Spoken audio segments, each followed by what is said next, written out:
একটি ছোট গ্রামের পাশে থাকত গরিব কৃষক। তার নাম রহিম। তার ছিল ছোট্ট একটি জমি আর একটি বিশ্বস্ত কুকুর, নাম টুকু। রহিম খুব গরিব ছিল, কিন্তু সে কখনো হারাম পথে টাকা উপার্জন করত না। প্রতিদিন সকালে টুকুকে সাথে নিয়ে সে মাঠে কাজ করতে যেত। টুকুও সব সময় মালিকের পাশে পাশে থাকত। গ্রামের মানুষ বলতো, এই কুকুরটা যেন মানুষের মতো বোঝে।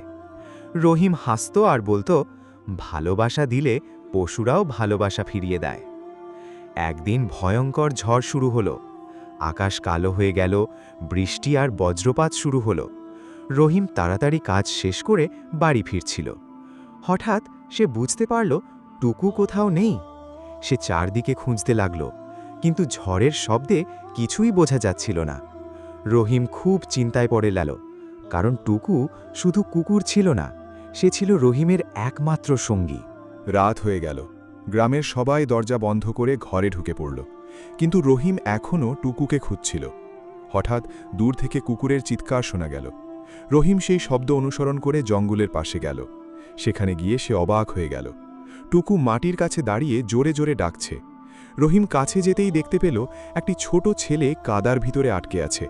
ছেলেটি কাঁদছিল আর সাহায্য চাইছিল। রহিম দ্রুত তাকে টেনে বের করল। পরে জানা গেল ছেলেটি গ্রামের ধনী ব্যবসায়ীর সন্তান। ব্যবসায়ী ছেলেকে ফিরে পেয়ে কান্না করে ফেললেন। তিনি রহিমকে অনেক টাকা দিতে চাইলেন, কিন্তু রহিম বলল, আমি শুধু একজন মানুষকে বাঁচিয়েছি, এর জন্য টাকা লাগবে না। ব্যবসায়ী অবাক হয়ে গেলেন। এরপর তিনি বললেন, তুমি গরিব হতে পারো, কিন্তু তোমার মন অনেক ধনী। সেদিনের পর পুরো গ্রামে রহিম আর টুকুর সম্মান বেড়ে গেল। কিছুদিন পর গ্রামের মানুষ মিলে রহিমকে নতুন জমি কিনে দিল। রহিম টুকুর মাথায় হাত রেখে বলল, আল্লাহর দয়া কখনো বৃথা যেতে দেন না। টুকুও লেজ নেড়ে মালিকের পাশে বসে রইল। বন্ধুরা, রহিম আর তার বিশ্বস্ত কুকুর টুকুর এই হৃদয় ছুঁয়ে যাওয়া গল্প যদি আপনাদের ভালো লাগে, তাহলে এমন আরও শিক্ষণীয় ও ইমোশনাল গল্প দেখতে এখনই চ্যানেলটি সাবস্ক্রাইব করুন। ধন্যবাদ।